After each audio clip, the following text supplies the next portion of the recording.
Welcome to the paranormal facts. दोस्तों, आज का एपिसोड बहुत ही ख़ास होने वाला है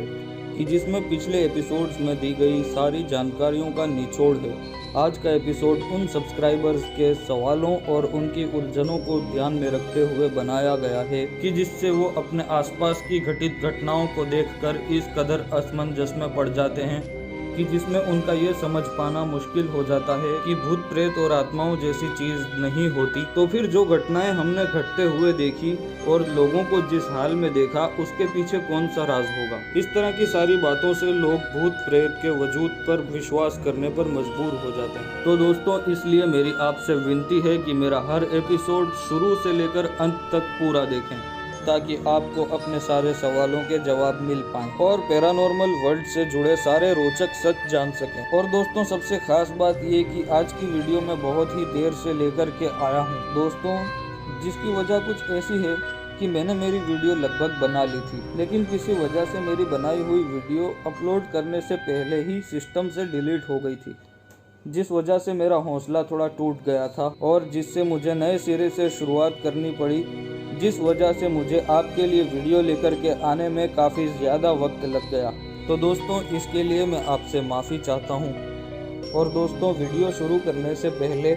अगर आप मेरी चैनल पर नए हैं तो आप मेरी चैनल को सब्सक्राइब कर लीजिए और बाजू में बेल आइकन है, उसे भी प्रेस कर लीजिए ताकि मेरी हर नई वीडियो की नोटिफिकेशंस आपको मिलती रहे। दोस्तों, आप में से मेरे एक सब्सक्राइबर हैं वहीदा मैम, जिनका सवाल कुछ ऐसा था कि उन्होंने एक शख्स को देखा था कि जिसके जिस्म और दिमाग पर एक अज्ञात शक्ति ने काबू पा लिया था। जो एक ऐसा शख्स था कि जिसने अपने आप पर से काबू खो दिया था, जो किसी भी रूप से मानसिक तौर पर बीमार तो नहीं लग रहा था, जिसकी स्थिति कुछ ऐसी थी कि 4 से 5 लोग एकजुट होकर उस पर काबू पाते थे। और सबसे ज्यादा चौंकाने वाली बात तो ये है कि वो एक मुसलमान होते हुए भी भजन और हनुमान चालीसा जैसे मंत्रों का उच्चारण करता था, जो ना कभी उसने सुने थे और ना पढ़े थे और ना ही उसकी किसी हिंदू के साथ जान पहचान, जिस वजह से लोग ये समझ रहे थे कि उसके शरीर में किसी हिंदू व्यक्ति की प्रेत आत्मा ने वास कर लिया है। और कुछ ऐसी ही उलझा देने वाली परिस्थितियों में लोग गलत फहमियों का शिकार हो जाते हैं या तो फिर ढोंगियों के शिकंजे में फंस कर रह जाते हैं। तो ये जो व्यक्ति था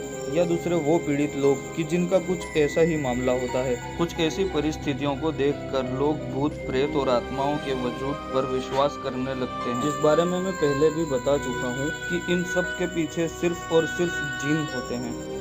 और ये जिन या भूत प्रेत ये लोग अपनी क्षमताओं से कहीं ज्यादा ताकतवर और तेज हो जाते हैं। और ऐसी परिस्थिति को मनोवैज्ञानिक मल्टीपल पर्सनालिटी डिसऑर्डर बताते हैं, यानी कि ऐसी अवस्था कि जिसमें इंसान अपनी असलियत को खो बैठता है, जो अपने आप को ही नहीं पहचान पाता। और कुछ ऐसे केसेस में तो कभी कभी 1 या 2 से भी ज्यादा पर्सनालिटीज देखने मिलती हैं। लेकिन मानसिक बीमारियां और उनके लक्षण अपनी जगह हैं और किसी जिन का शिकार हो जाना या काले जादू का असर हो जाना अपनी जगह है। और ऐसी ही परिस्थितियों में लोग परेशान हो जाते हैं कि आखिर जाएं तो कहां जाएं और हमारे परिजन को ऐसी मुसीबत से कैसे बचाएं। इसमें सबसे पहले समझने वाली बात तो ये है कि मानसिक रोगी एक मानसिक रोगी की तरह ही दिखता है और उसी की तरह व्यवहार करता है।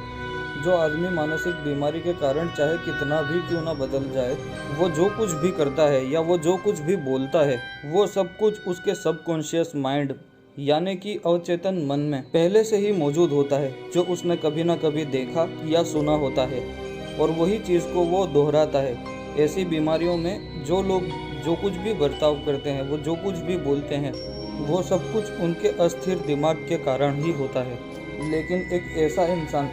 जिस पर कि जिन का साया हो गया हो, वो अधिकतर ऐसी बातें करता है और ऐसी भाषाएं बोलता है कि जो उसके ज्ञान में नहीं होती और जो अपनी क्षमताओं से कई गुना ज्यादा ताकतवर हो जाता है। अब मैं जानता हूँ कि आप में से कई लोग ये सोच रहे होंगे कि भला जिन कैसे अलग अलग भाषाओं को जानते होंगे और दूसरे धर्मों के बारे में उन्हें कैसे ज्ञान होगा। तो यहाँ पर मैं आपको बताता चलूँ कि कई सारे केस में ऐसा भी देखा गया है कि जो लोगों को जिन्नों का साया हो जाता है, उनमें से कई लोग तो खुद ये बात बताते हैं कि मेरा नाम ये है और इतने साल पहले या इतने वक्त पहले में, और ये हम सुनने से या तो अपनी खूबसूरती के कारण इनका शिकार हो जाती हैं। और ज्यादातर ऐसे किस्से घूमने फिरने जाने के दौरान किसी सुनसान या वीरान जगह पर पहुंचने के दौरान ही पेश आते हैं। और इसके सिवा कई सारे लोग ऐसे भी होते हैं कि जो शौक से दिखावा करने के लिए या महज एक शर्त जीतने के लिए या फिर अपनी बहादुरी साबित करने के लिए बहुत बदनाम और मनहूस जगह पर चले जाते हैं, जो ऐसी बुरी ताकतों का शिकार बन जाते हैं। और आप में से भी कोई लोग इस तरह के खतरों से खेलना पसंद करते हो तो कृपया करके इस सब से दूर रहें और अपनी ना सही और अपने घर परिवार वालों के बारे में सोचें, क्योंकि किसी परिवार के एक सदस्य की जिंदगी बर्बाद होती है तो उसके पीछे पूरा परिवार तबाह हो जाता है। तो दोस्तों, अगर आप किसी को ऐसे हालात में देखें तो अच्छी तरह से स्पष्ट कर लें कि पीड़ित व्यक्ति मानसिक रोगी है या उसे किसी जिन्न का साया है। और अगर पीड़ित व्यक्ति को जिन्न का साया मालूम हो तो उसे किसी पहुंचे हुए ईमानदार ज्ञानी और सच्चे सूफी संत या बाबा के पास लेकर जाएं और ना कि किसी ढोंगी के पास लेकर जाएं, तो यकीनन सब कुछ ठीक हो जाएगा। दोस्तों, अगर आपको आज का एपिसोड पसंद आया तो लाइक, शेयर और कमेंट करें, और अगर आप चैनल पर नए हैं तो सब्सक्राइब कर लें और बाजू में बेल आइकन बनकर आएगा उसे भी प्रेस करें ताकि मेरी हर नई वीडियो की नोटिफिकेशंस आपको मिलती रहें। तो इसी के साथ मैं आपका दोस्त उज़ैर आपसे विदा लेता हूं और जल्द ही मिलूंगा किसी नए एपिसोड में एक नए सच के साथ।